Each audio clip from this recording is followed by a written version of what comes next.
Hey, everybody, welcome to EduMatch. So, follow along with us at podcast.edumatch.org/tweet talk. You can also look there and we'll have our YouTube Live interaction page going on. So, very interested in hearing from you guys. So, just please feel free to interact with us. So, today we have our third of three in our first EduSnap 17 author bonanza. We have Stephan Hughes, who is over in Brazil right now. Welcome, Stephan.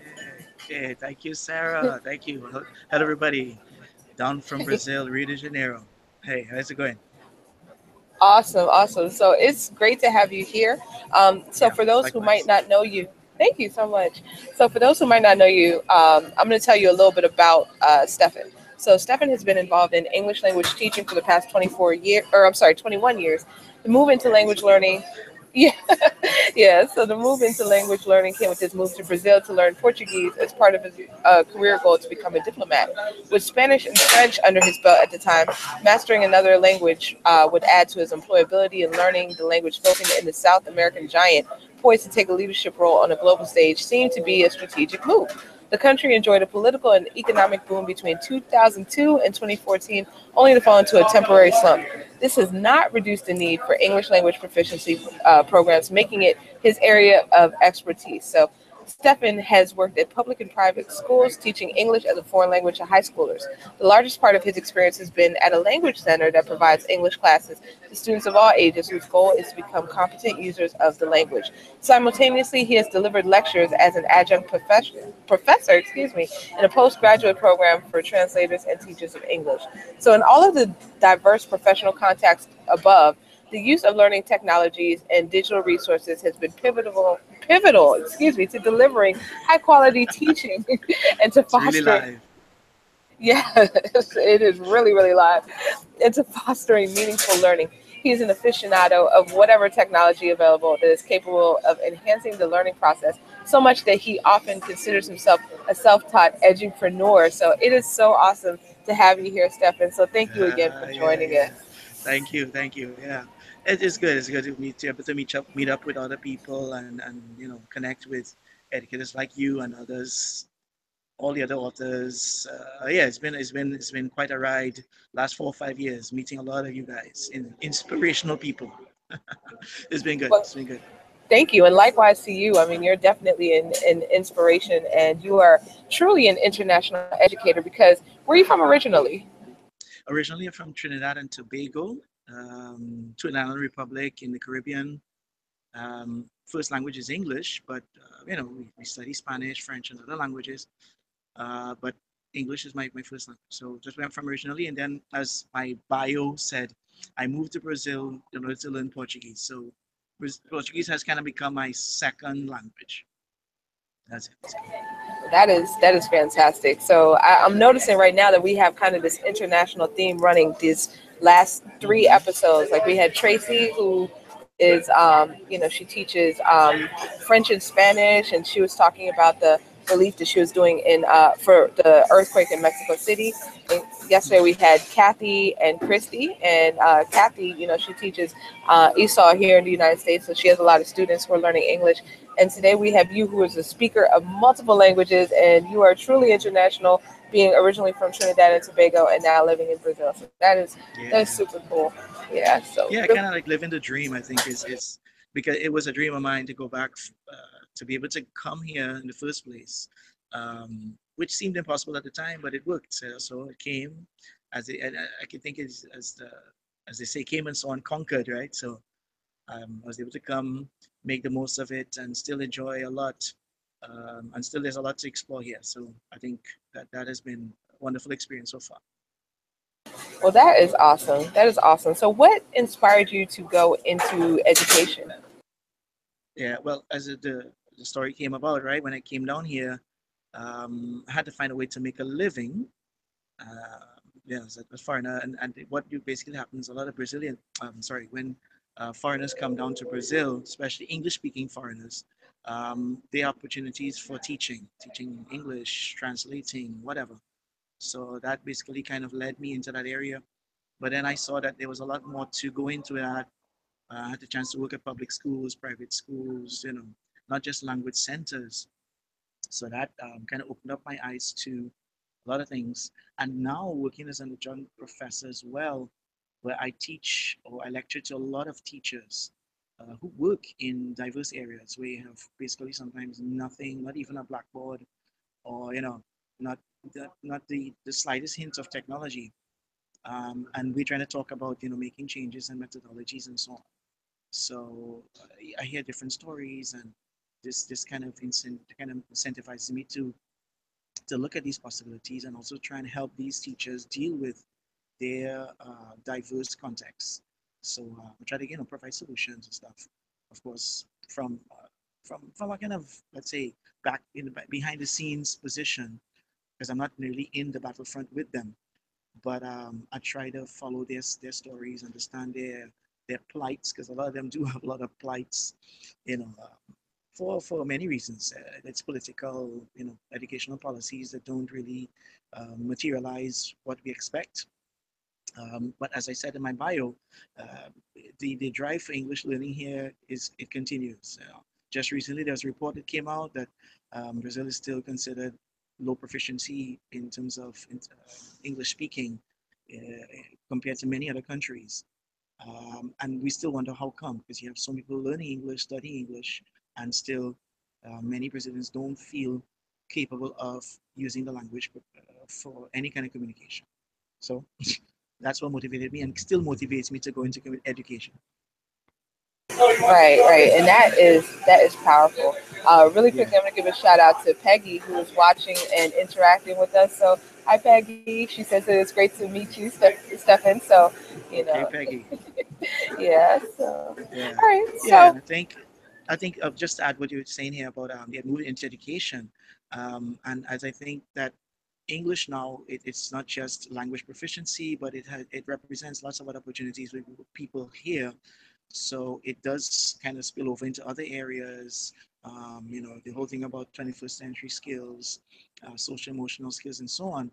And of course, most of this is done through the lingua franca, which is English. So the drive for global education, the drive for international learning is going to go through English anyway. So it goes through all levels, and that is what's the most remarkable thing. Trying to make it possible for students to learn here. Okay.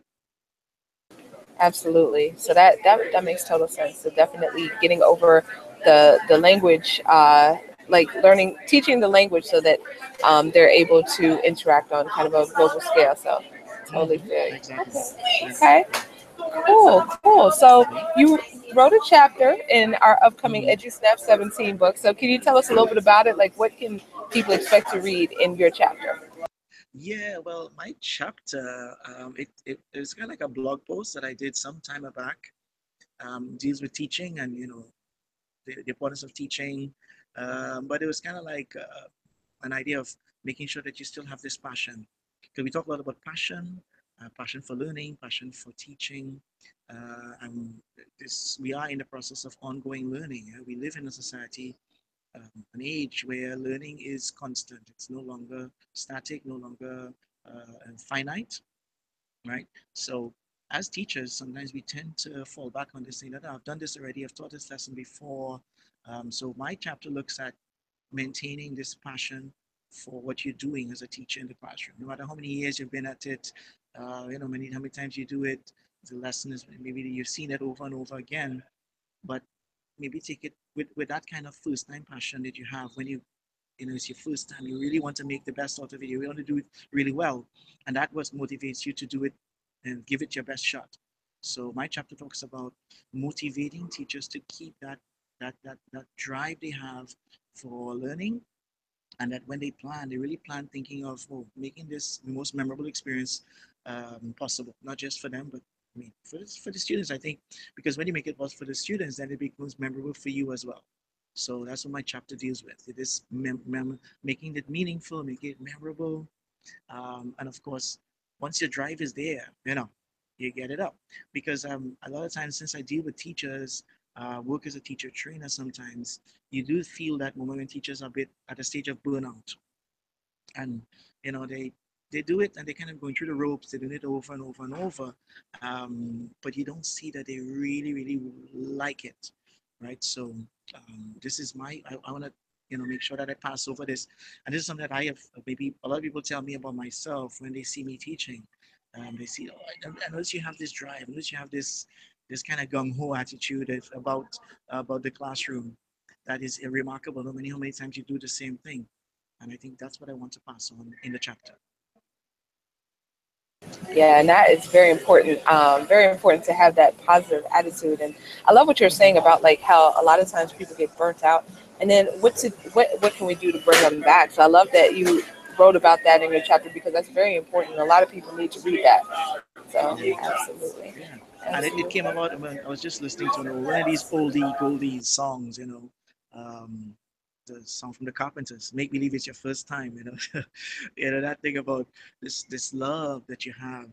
So there is love. There is this, and I mean, come on, as teachers, we really love what we do. If we are real teachers, um, we might kind of feel tired and want to throw in the towel, but you really really if you're really teachers, you really want to do it, you love it, and you want to make the most for your students. So um, that same love that you come and you put all into it, even though sometimes your students may not recognize the amount of love you put into that, but yeah, you do it anyway. You do it anyway. I think that's what matters. That's what matters. I think students do recognize that. I think, and I've over the period of, let's say, these last 20 years, and so I've had students and teachers come to me and say, I could see that you really believe in what you're saying, and I really see that you really love what you're doing.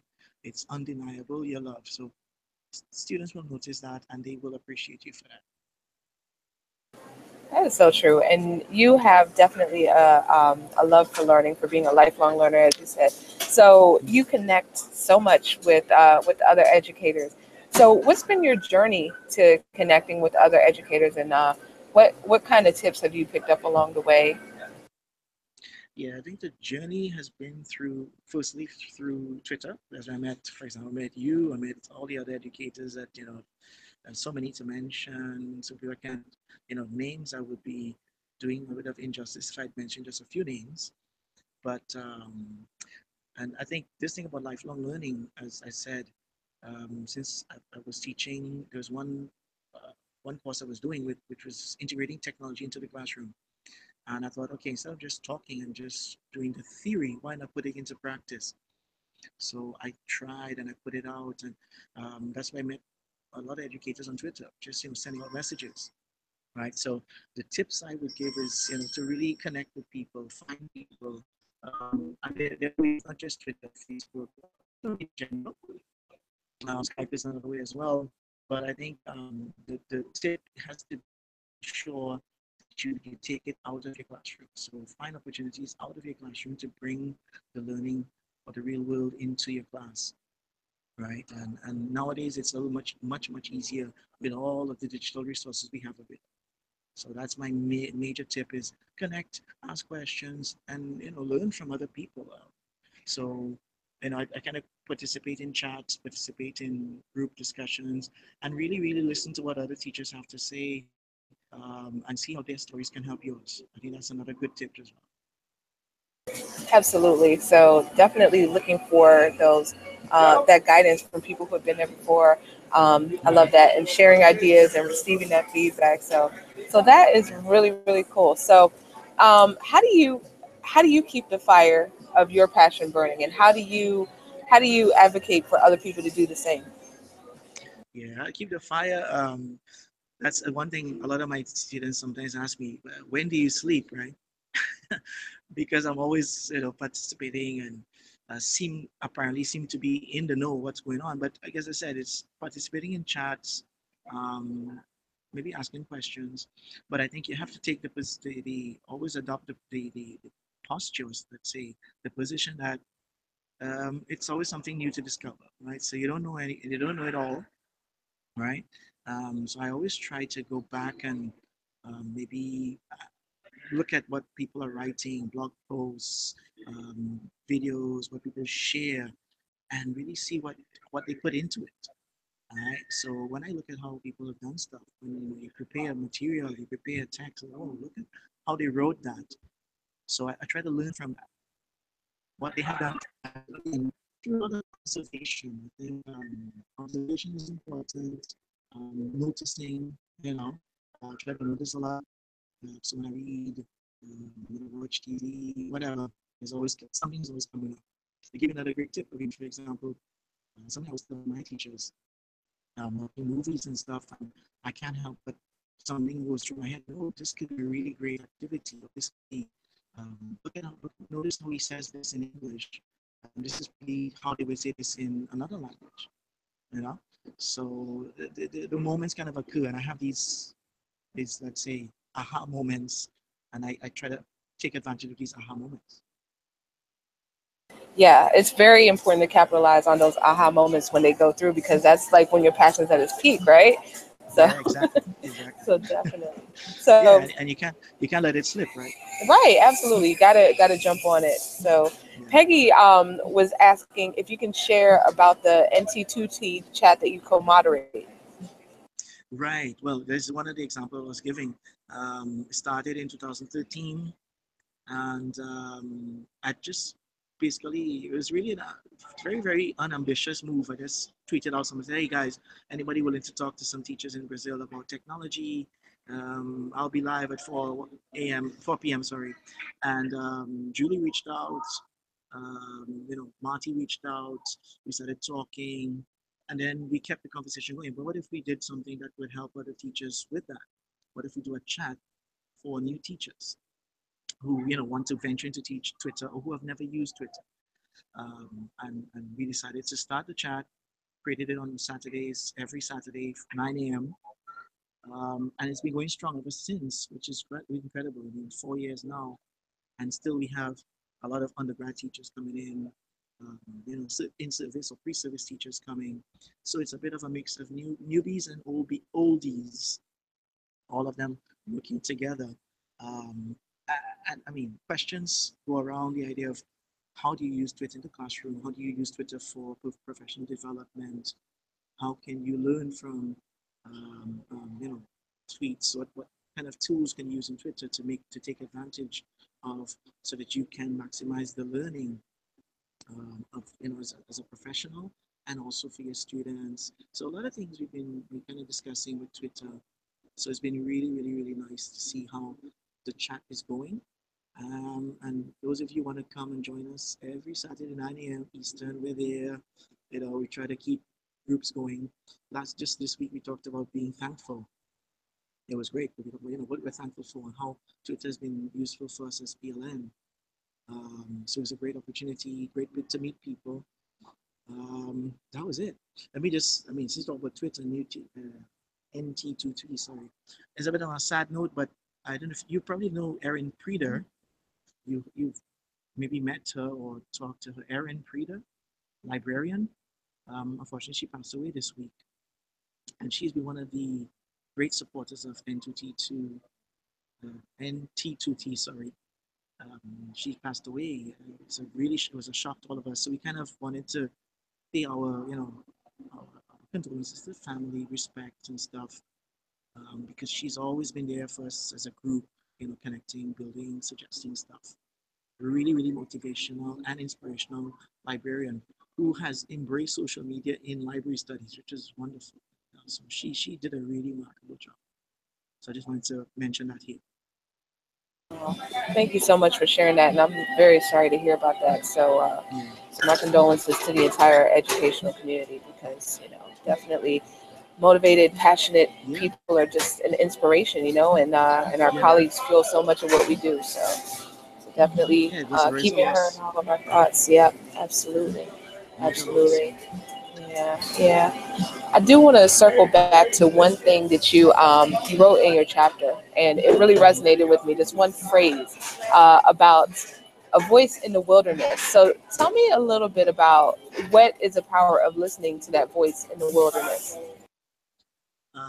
Where is the power? When is the power? Sorry. Either, both.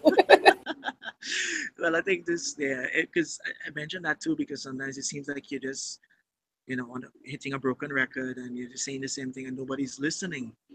But actually, people are listening. It may start off with just one voice. I think you have to keep at it. You have to maintain stand your ground, as we say. So this idea of the voice of this came from that. This metaphor that I use is that you have to keep trying. And I kind of use that also because a lot of teachers who talk to me about their experiences, they express their frustration about the fact that they're trying so hard, and sometimes it feels like if nothing is actually working, or their efforts, going down the drain. So I try to tell them, no, come on, keep at it, do it, and I think that is where people will start coming and listening. It might sound like it might seem like if you're very far away, but somebody will be listening and will get back to you. There will be this contact, um, and it's always important to let's say continue proclaiming the good news even if nobody's apparently around. That's the idea.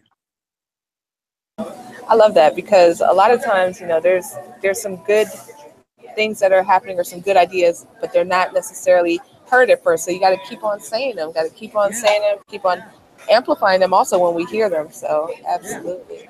And it seems strange that sometimes we live in this ever connected world and it doesn't seem like if anybody's actually listening. Because a lot of teachers say, but if I post something, who's going to read my blog? Who's going to read?